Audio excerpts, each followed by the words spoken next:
Olá, pessoal! Eu sou Mafane Oliveira, sou arte educadora e contadora de histórias. Eu sou uma mulher negra, tenho cabelos pretos e crespos, bem curtos. No meu cabelo tem uma flor amarela. Como eu adoro adereços, eu estou utilizando também um colar feito de miçangas coloridas. E estou com um vestido curto, feito com tecido africano, que se chama capulana. Eu amo histórias e sou a dona de um chaveiroeiro, um instrumento mágico que abre as portas de todas as histórias e todos os corações. E estou muito feliz por participar hoje dessa grande festa literária que está acontecendo na Casa de Cultura do Parque. Todos nós em segurança, eu aqui na casa e vocês aí em casa. Hoje eu ouvi muitas coisas maravilhosas sobre direitos humanos. Isso me fez lembrar algumas histórias que eu coleciono aqui no meu instrumento mágico que é cheio de chaves. Mas você sabe o que são os direitos humanos? Você sabe o que é a Declaração Universal dos Direitos Humanos? Se você não está lembrado, dá licença que eu vou contar. Se você já sabe, então eu vou relembrar. Que mais ou menos em 1948, no mês de dezembro, muitas pessoas do mundo inteiro, ricos e pobres, altos e baixos, homens e mulheres, pessoas que acreditavam em deuses, em deusas, outras que não acreditavam em nada, negros, brancos, asiáticos, ameríndios, todas essas pessoas que eram tão diferentes entre si, tinham uma coisa em comum. O desejo de que no mundo não houvesse mais guerra e que nenhuma pessoa fosse humilhada ou maltratada. Naquele tempo, o mundo acabava de sair de uma guerra e muitos países haviam sido destruídos. E as pessoas decidiram então se encontrar para redigir um documento com todas essas ideias. E este documento nós chamamos de Declaração Universal dos Direitos Humanos.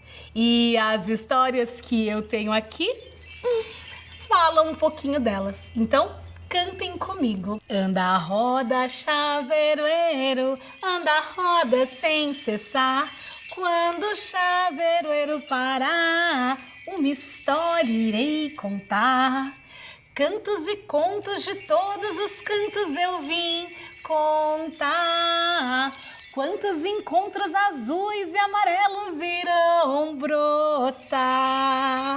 Olha, e a chave de hoje é essa daqui, a chave da história da Ungari Maathai.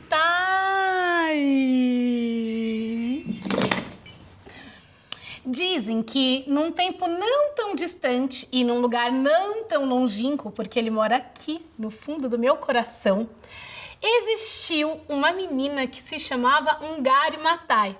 Essa história aconteceu no Quênia, mas poderia ter acontecido aqui, no norte do nosso país, no Brasil. Ungari nasceu em um vilarejo que, para cozinhar, era necessário recolher lenha na floresta. E assim ela cresceu, com os pés na terra, sentindo o solo úmido e as árvores que rodeavam o seu vilarejo e a sua casa. Ela era muito amiga de seu irmão, que sempre a ajudava também nessas tarefas. A mãe sempre a orientou: Ungari, nós devemos cuidar desse lugar como cuidamos de nossa casa. Só podemos pegar lenha que está no chão. Nunca devemos cortar ou maltratar as nossas árvores. E com essa sabedoria, ela cresceu e guardou essas informações também no seu coração. Um dia, o irmão da Ungari começou a ir para a escola. Ele já estava bem grandinho, mas ele iria sozinho, porque naquele tempo as meninas não estudavam. A Ungari ficou muito triste, mas ela não teve coragem de falar para os seus pais. Enquanto o irmão estudava, ela continuava fazendo o trabalho de casa como todas as outras meninas, que depois se casavam cedo, tinham filhos e assim viviam a vida, sem aprender a ler e escrever. Um dia, o irmão voltou da escola todo empolgado e disse: "Nossa, foi tão legal! Mamãe, por que a Hungary não vai para a escola? Ela com certeza ia se dar muito bem." A mãe foi pega de surpresa. É verdade, a Hungary não ia, ela também não foi e a avó também não tinha ido. E porque as coisas sempre foram assim. Mas ela então decidiu mudar naquele dia e disse: "A Hungary ela não ia, mas a partir de amanhã ela vai." E a menina ficou tão feliz, mas tão feliz, que foi eternamente grata ao seu irmão por ter feito essa pergunta. Porque boas perguntas podem mudar o mundo. E realmente mudou. A Hungary foi uma das meninas mais aplicadas na escola. Ela estudou inglês, se esforçou muito até ganhar uma bolsa para estudar gratuitamente nos Estados Unidos e fazer faculdade. E viajou, se formou, decidiu estudar ciências biológicas, já que ela sempre foi ligada à natureza. E ela fez mestrado e depois fez doutorado, que não é coisa para ser médico, não. É a profissão que tem quem quer ser professor de professores ou um pesquisador. E depois de estudar muito, ela decidiu voltar para o Quênia para matar saudades da sua família, da sua floresta, daquele verde maravilhoso.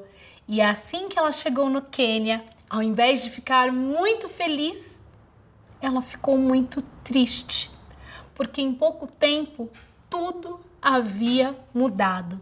A floresta havia sido desmatada, muitas árvores cortadas e o solo foi ficando cada vez mais seco. E agora as pessoas precisavam caminhar muito, não só para pegar lenha, mas também para pegar água. Elas andavam quilômetros e quilômetros e muitas famílias estavam passando fome, porque agora a terra já não era mais fértil. A Hungary, com todos os seus conhecimentos e todo o seu estudo, olhou para aquilo e teve uma ideia. Decidiu reunir todas as mulheres do vilarejo e disse: "Minhas irmãs, nós devemos cuidar deste lugar como a nossa casa. Foi assim que a minha mãe me ensinou. E foi assim que nós brincamos aqui a nossa vida inteira. Foi assim que nós nos alimentamos e que temos que alimentar também os nossos filhos. Nós podemos salvar essa floresta. Eu tenho uma ideia. Nós vamos replantar as árvores, vamos reflorestar tudo isso." E as mulheres ficaram todas empolgadas. "Vamos fazer mudas e quando elas estiverem grandinhas, é só nós cuidarmos da terra e aos poucos tudo vai voltar ao normal." E foi então que alguém fez uma pergunta.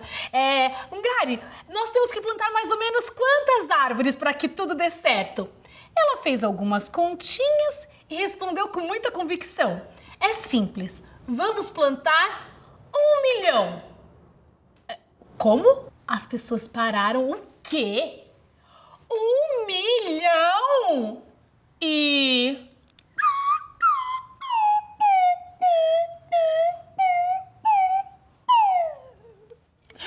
todo mundo desanimou. "Você deve estar maluca." Outras pessoas debocharam. "Ai, ela voltou do estrangeiro abilolada. Eu não devia nunca ter vindo nessa reunião." Mas foi então que uma das mulheres disse: 1 milhão começa com uma. Onde nós devemos plantar? E essa mulher começou a fazer muda. E outras acabaram então cedendo e começaram a fazer também. E quando 10 mulheres começaram a fazer mudas, 100 outras decidiram fazer também. E elas foram plantando, plantando, plantando. Quando as mudas atingiam 30 centímetros, elas então replantavam na floresta. E foi assim que a Hungary criou o movimento Cinturão Verde, pela saúde das crianças, para que ninguém passasse fome, pela saúde da floresta. Os governantes não gostaram disso não e mandaram prender a Ungari, porque o projeto dela era de reflorestar a floresta e de plantar em parques e terrenos públicos. E o governo, naquela época, queria vender para estrangeiros. Diziam que iam modernizar tudo por ali. Mas esses projetos eram apenas para deixar aqueles que tinham dinheiro mais ricos e os que já não tinham nada ainda mais pobres. E ela não foi julgada, foi presa injustamente. Mas vocês acham que o movimento parou? Não.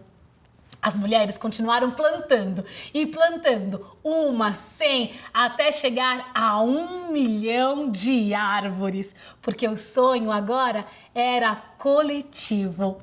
Depois de um tempo, a Ungari foi finalmente solta e ela se tornou um ícone, a primeira mulher a ganhar o Prêmio Nobel da Paz na África e influenciou todo mundo. Quando o irmão dela fez aquela pergunta e quando ela decidiu plantar uma árvore, ela não pensou em revolucionar o Quênia, ela não pensou em mudar a África, ela não pensou que influenciaria muitas e muitas e muitas mulheres do mundo. Ela simplesmente estava conectada com o seu coração e com os direitos que todos os seres humanos devem ter. E pirlim-pim-pim, pirlim-pim-pim, essa história chegou ao fim. Mas não é só no Quênia que as mulheres lutam pelos direitos humanos. Não é só ganhando o Prêmio Nobel da Paz. Nós também defendemos os direitos humanos no nosso dia a dia, no nosso cotidiano, aqui no Brasil, às vezes das formas mais simples.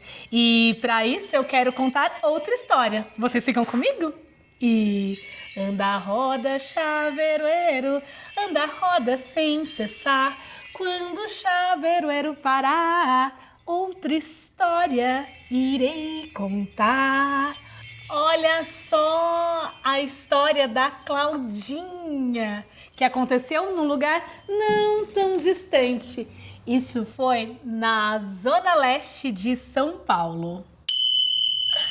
Neste reino tão distante da Zona Leste de São Paulo, nasceu uma menina que era uma gracinha. A família deu para ela o nome de Claudinha, apesar dela ser uma menina muito alta para a sua idade. Ela tinha uma mãe maravilhosa que trabalhava numa escola pública como servente. A mãe trabalhava, quando chegava em casa, ainda organizava muitas coisas e no finalzinho da noite sempre chamava: filha, Cláudia, vem cá trançar. E a menina vinha toda alegre, espivitada, com um sorriso bem largo e sentava-se entre as pernas da mãe. E a mãe começava a trançar os seus cabelos crespos. Às vezes colocava uma fitinha, às vezes colocava uma florzinha, às vezes colocava bolinhas nas pontas e ela ia para a escola se sentindo a menina mais linda do mundo. Que gracinha era essa Claudinha! Mas, com o passar dos tempos, as coisas foram mudando um pouco. Ela, de gracinha, de lindinha, começou a ser perseguida pelos colegas de escola, que diziam que ela era feia, que o cabelo dela era feio, que o cabelo dela era duro e que ela parecia uma medusa. A menina se encolhia, ficava tão tristinha e ninguém fazia nada por ela. Foi então que um dia ela voltou para casa arrasada e não aguentou e pediu para sua mãe: mãe, por favor, muda o meu cabelo. Eu não aguento mais ser maltratada na escola. E a mãe, com lágrima nos olhos, mas ainda com um sorriso largo, olhou bem no fundo dos olhos da Cláudia e disse: filha, eu não vou mudar o seu cabelo, para que você nunca sinta vergonha de ser quem você é. Eu sei que é difícil, mas você é linda do seu jeito. E assim, a menina teve que ir para a escola no dia seguinte, com aqueles mesmos cabelos e ouvir as mesmas coisas tristes. E ninguém, nem professor, nem os pais das crianças que a maltratavam, fizeram nada. E com aquele cabelo, ela passou todo o ensino fundamental. Ela foi para o ensino médio. Ela se dedicou e estudou muito num cursinho pré-vestibular. E com aquele cabelo, ela foi para a faculdade. Ela fez um mestrado e depois fez um doutorado e se tornou uma cientista social, sempre defendendo os direitos humanos.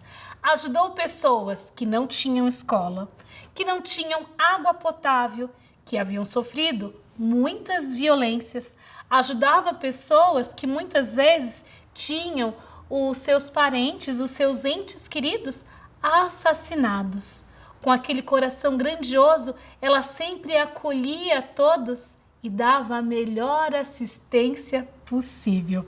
E no meio disso tudo, ela ainda teve energia para seguir a tradição da família e foi porta-bandeira de uma grande escola de samba.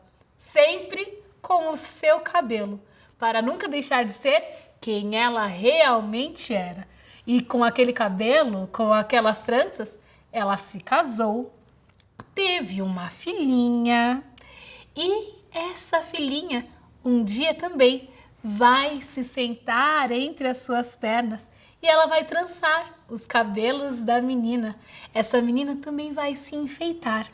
E eu espero que a partir de histórias como essa, ela não tenha que passar pelas tristezas que a mamãe dela passou, que a vovó dela passou e que nós possamos respeitar sempre uns aos outros, entender que cada um é do seu jeito e que todas nós temos o direito de ser quem realmente a gente é. Porque o cabelo da Claudinha, que às vezes estava trançado, às vezes estava de turbante ou às vezes com um black power como o meu, carrega muita tradição. E pilim, pim, essa história chegou ao fim. Eu sou Mafônia Oliveira e este daqui é o meu chaveiroeiro, um instrumento mágico que abre as portas de todas as histórias e de todos os corações. Sigamos nos encantando e defendendo sempre os direitos humanos.